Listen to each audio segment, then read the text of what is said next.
Gerai, dabar pakalbėkime apie auditorijų kūrimą ir kam jos yra reikalingos. Auditorijos reikalingos tam, kad mes galėtume rodyti savo reklamos kampanijas skirtingiem žmonėm.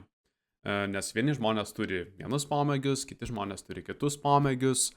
Yra kai kurie klientai ar potencialūs vartotojai, kurie jau galbūt turėjo kažkokį sąveiką ar sąlytį su mūsų svetaine, ar Facebook puslapiu, ar Instagram puslapiu, tai jie jau vadinama šilta auditorija yra, nes jie jau kažkiek žino jūsų prekinį ženklą.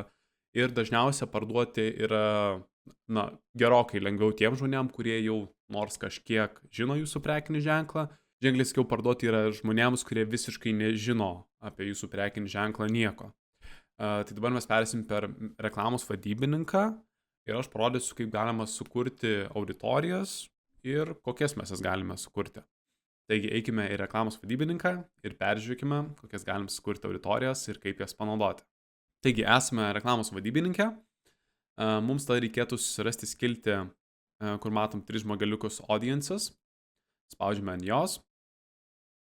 Ir tada turi mums susikrauti ir mes matom tokią skiltį. Šioje skiltyje mes matome 3 galimus auditorijos tipus.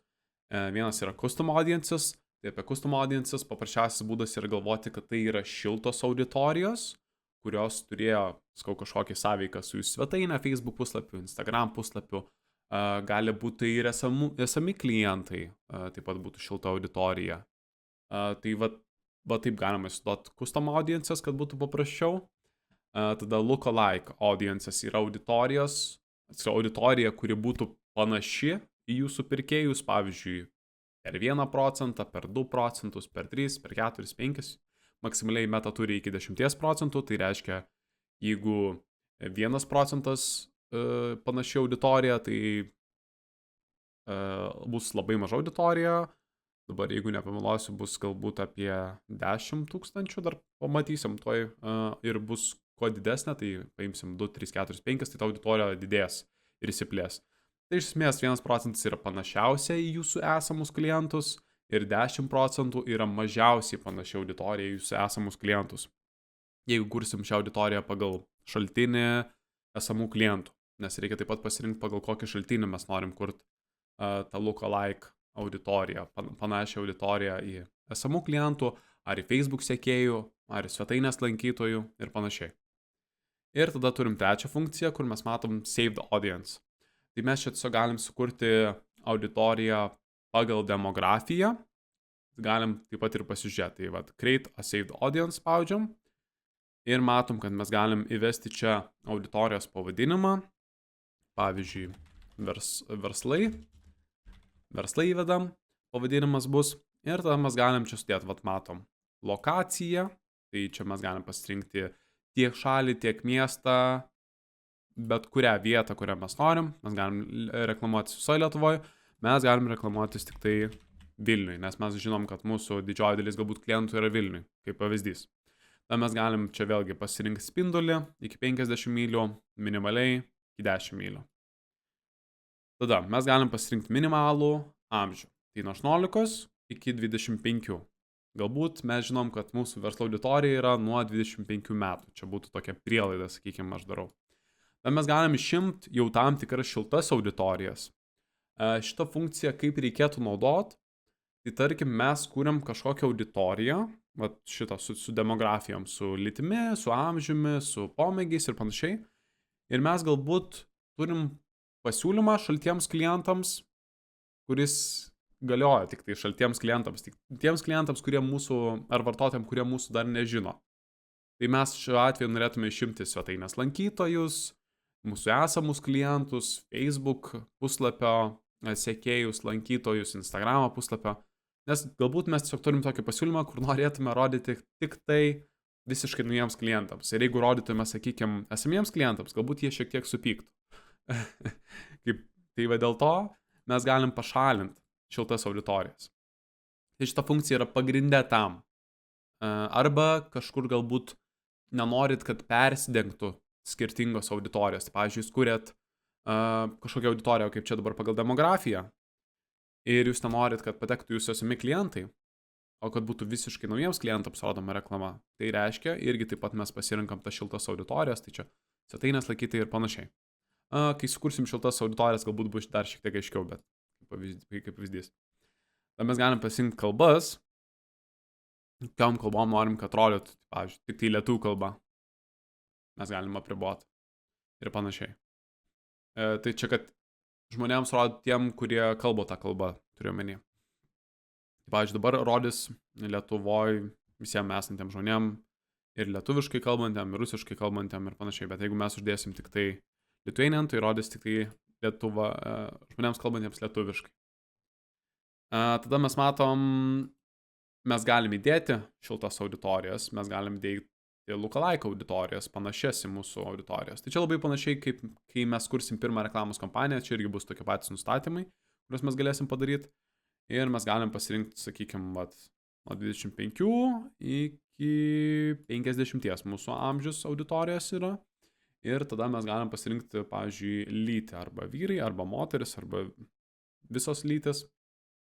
Ir kitas dalykas, ką mes galim padaryti, tai pavyzdžiui, šiuo atveju, kadangi mes žinom, kad mūsų auditorija yra verslai, tai mes įrašom tiesiog savo auditorijos kažkokį pomėgį ar pavadinimą ir tada mes pasižym ir štai mes kuriam savo pirmą auditoriją, verslo auditoriją, kurie būtų Vilniuje, 10 mylių spindulio, nuo 25 amžių iki 50, visos lytis ir pomėgis yra verslas. Auditorijos dydis yra 390 000. Paspaudžiam Create Audience ir mes kuriam auditoriją pagal demografinius rodiklius. Ir pirmas auditorijos tipas. Galim taip pavadinti. Tada kitas dalykas yra, mes galim paspausti Create Audience ir yra Custom Audience, kur kalbėjom, tai čia yra šiltos auditorijos. Atsidarę šią skiltį mes matome, kad yra jūsų šaltiniai, tai reiškia šaltiniai, kuriuos galite jūs pateikti. Ir tada yra meta šaltiniai, kuriuos galime ištraukti iš meta, tai Facebook, Instagram. Tai matom mes, kad yra jūsų šaltiniuose svetainė, iš ko mes galim įsitraukti duomenis, tai kad iš svetainės įtraukti duomenis, aišku, reikės pikseliai įsidėkti. Tada programėlės kažkokia veikla. Programėlė taip pat yra SDK, toksai irgi kodas, kuris įdėgia ir tada iš programėlės perdada duomenis irgi į meta. Tai čia galbūt tiems, kas leistų reklamą su programėlė, būtų aktualu žinot. Mes matom, kad iš katalogo mes galim siūsti duomenis į meta ir kurti auditorijas, mes galim kurti auditorijas iš savo klientų sąrašo esamo, mes turim CSV failą, mes galim jį įsikelti ir meta tus profilius suras, jeigu jie susikūrė yra savo Facebook puslapis su tuo paštu numeriu, vardu pavardė ar panašiai. Tos profilius suras, sujungs ir tada taip pat jiems galima bus rodyti reklamos kampanijas. Offline activity, tai jeigu mes turim, pavyzdžiui, kažkaip parduotuviai informaciją, renkam, kažkaip turim tą informaciją, viskas, kas nėra online, tai mes taip pat galim šitoje vietoje sukurti šaltinį ir iš to šaltinio kurti auditorijas. Tai irgi, pavyzdžiui, jeigu mes, kažkaip žinom, kas nusiperka mūsų parduotuviai, turim vardą pavardę ar panašiai, tai mes taip pat galim tai sukelti. Čia kaip pavyzdys.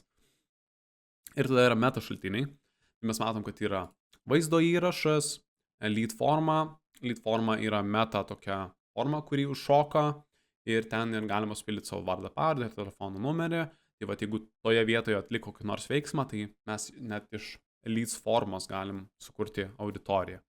Instant Experience, tai yra svetainėje, tiksliau Facebook'e galima sukurti tokią kaip svetainę, kur paspaudžia ant reklamos ir šoka tokia dar svetainė, bet ne internetinė svetainė, o Facebook'e esanti svetainė.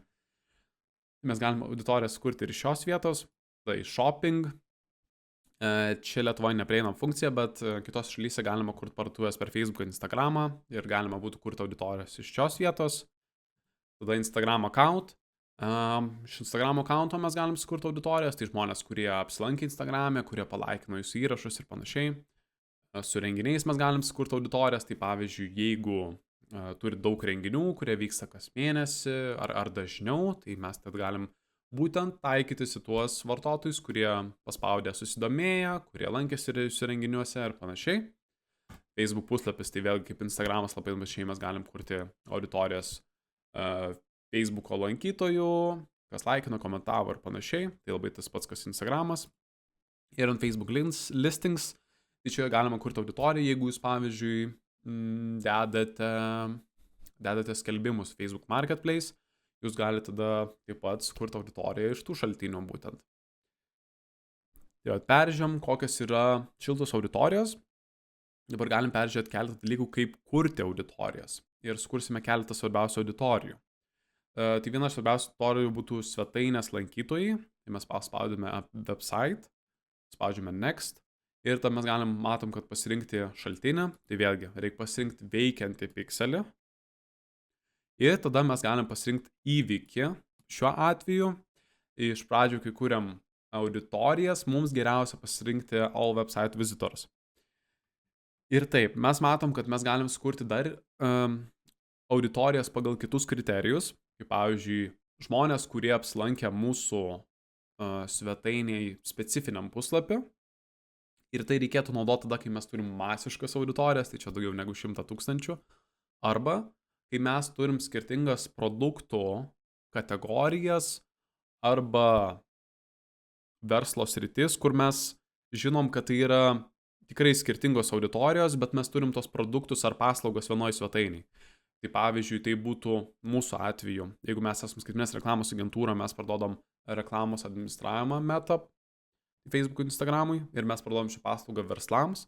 Tai galbūt, jeigu tai būtų mokymai, kaip šitie pavyzdžiui, tai galbūt jie labiau orientuoti, galbūt labiau į fizinius asmenius. Aš nežinau, čia sakau dabar kaip pavyzdžiui prielaida, bet sakykim, jeigu mes taip galvojam, mes galim šitas auditorijas šiek tiek atskirti. Tai čia jeigu yra poreikis, bet sakau, pačioj pradžioje geriausia nuot all website visitors, o kitos funkcijos yra pagal tam tikrą specifinį poreikį, kurį jūs matote, tada galite susikurti. Tada yra visitors by time spent, čia bus, matau, kad percentile, tai jo, pagal tai, kiek daug jie laiko praleido, mes galim pasirinkti.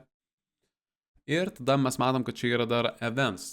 Tai reiškia, kad mes galim susikurti pagal net ir svetainės įvykius, kai pikselio degime mes pamatysim, kad mes pasirinkam tam tikrus įvykius svetainiai. Tai ant mygtukų sudedam, kad tas mygtukas yra veiksmas A, tas mygtukas yra veiksmas B, tiesiog Facebook'ui sakom, kad tas mygtukas C ir panašiai. Mes taip sudedam tos veiksmus ir mes galim pasirinkti sukurti auditoriją pagal svetainės pirkėjus. Tai, pavyzdžiui, mes čia būtų atsirastų įvykis purchase ir mes galėtume pasirinkti jį ir sukurti auditoriją, tai reiškia svetainės pirkėjų. Svetainė apsilankiusių lankytojų, kurie įsigijo mūsų produktą, gal taip geriau pasakyti, kad būtų šitai dar aiškiau. Tai mes galim iš pradžių pasirinkti svetainės visi lankytojai ir mes matom, kad galim sukurti maksimaliai 180 dienų. Jeigu parašysime 181, mes matom, kad dėja, bet negalima bus sukurti ilgesnės auditorijas nei 181 diena. Dėl to reikėtų pasirinkti 180 dienų, nes čia yra didžiausias įmanomas laikotarpis, kurį galima sukurti auditoriją. Ir tada mes galim include more people, pavyzdžiui, arba exclude people, tai mes galim pasirinkti, ką mes norėtume išimti iš šios auditorijos, jeigu yra toks poreikis. Jeigu mes norim pridėti, mes galim spausti include ir pasirinkti, pavyzdžiui, dar, kad pridėti kažkokį kitą kriterijų auditoriją. Bet jeigu pasirinkat visi svetainės lankytojai, tai čia pateks ir žmonės, kurie svetainėje įsigijo ir kurie žmonės žiūrėjo ir 5 sekundės, 10 ir 15. Tai čia bendra taisyklė tokia, kad reikia geriausiai turėti kuo įmanoma didesnę auditoriją, ypač šiltą. Ir kai mes taip pat darėm, mes galim nukopijuoti ir pavadinti visi svetainės lankytojai brūkšnys, pavyzdžiui, 180D. Ir spaudom create audience ir matom, kad mūsų pirma auditorija svetainės lankytojų susikūrė. Mes matom, kad jinai šiuo metu yra populating, tai reiškia Meta renka informaciją ir maždaug vidutiniškai per 1-3 darbo dienas, ne darbo dienas, bet 1-3 dienas maždaug šitą auditoriją susikurs. Tada mes tą patį galim padaryti ir su Instagram accountu, mes galim paspausti. Tada mums reikia pasirinkti savo Instagramo puslapį. Tai pasirinkam verbą perfektą. Ir tada mes galim pasirinkti įvykis.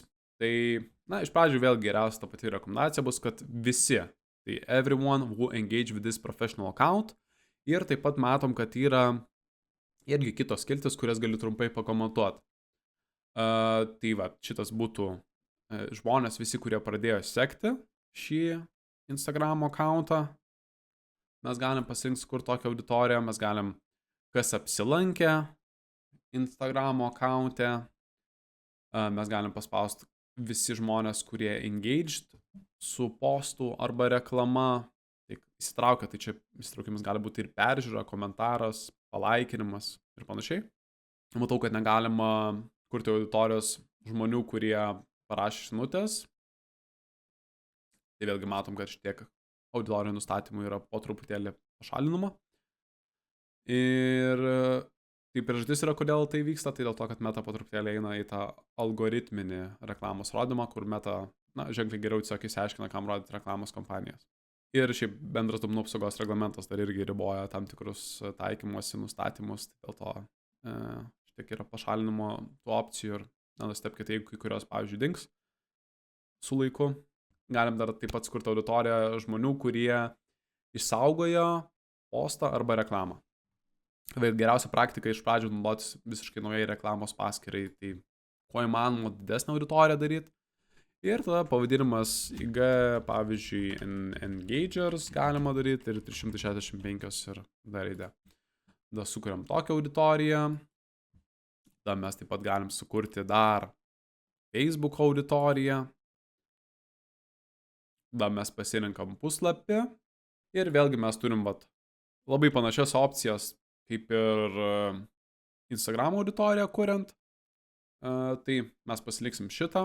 Jeigu yra poreikis, tai mes galim tiesiog įsivertinti ir susikurti vėlgi auditoriją pagal tos kriterijus, kurių mums reikia. Tai čia tokia esmė.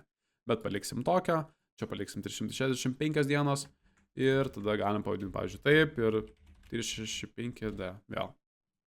Sukūrėme dar vieną šitą auditoriją. Tai mes jau turim jau 4 auditorijas. Tada mes galim dar nueiti custom audience ir matom, mes galim sukurti auditorijas, kokias mes norim. Svarbiausias auditorijos yra svetainės lankytojai. Jeigu turim katalogą auditorija yra ganėtinai svarbi, bet jeigu turit pixelį, tai ir svetainės lankytojai pateks į katalogo auditoriją. Tai čia jos gali būti persidengiančios irgi, svetainės ir katalogo. Tada customer list labai svarbi auditorija, jeigu turit, čia viena iš esamų klientų sąrašą, jeigu turit ir galite sukelti CSV formatu, galim pasižiūrėti, tai yra labai naudinga. Matom, mes čia galim atsisiųsti failo template, kokio reikia, ir šiaip dažniausiai elektroninės parduotuvės turi tą funkciją, kaip įsikelti esamų klientų sąrašą CSV formatu. Mes galim taip pat šitą failą atsidaryti ir pasižiūrėti. Matom, kad čia turi būti tokia informacija kaip elektroninis paštas, numeris, pašto kodas, adresas, šalis, taip pat vardas pavardė turėtų būti šitoj vietoj maždaug. Tai tokį sąrašą pasiemam, sukeliam ir matom, šitoj vietoj galim įkelt ir tada keliam būtų next ir tada kitoj vietoj yra match columns, kur mes dar pažymim tas eilutės, kurių Facebookas Meta technologijos nesuprato, kokia informacija tose eilutėse yra pateikta. Tai čia yra šita svarbi auditorija, tada jeigu turim video svarbi auditorija, gali būti Instagram accounto svarbi auditorija, Facebook puslapio svarbi auditorija.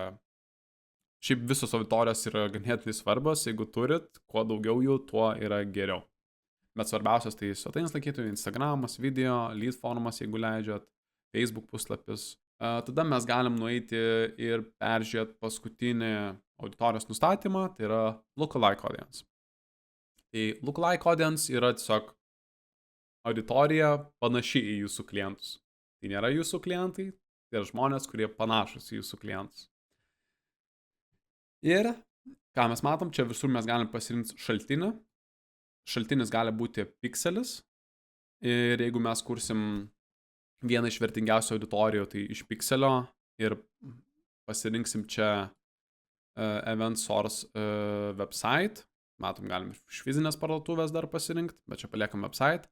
Ir geriausia visą laiką purchase rinktis.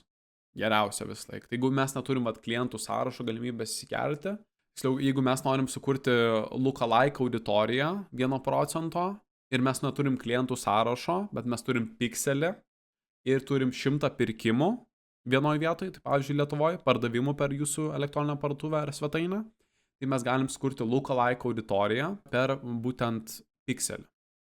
Tai va čia labai svarbus dalykas.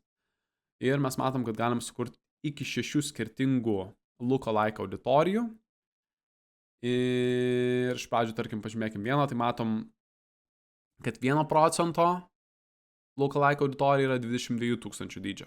Jeigu mes uždėsim 2%, yra 45 tūkstančiai.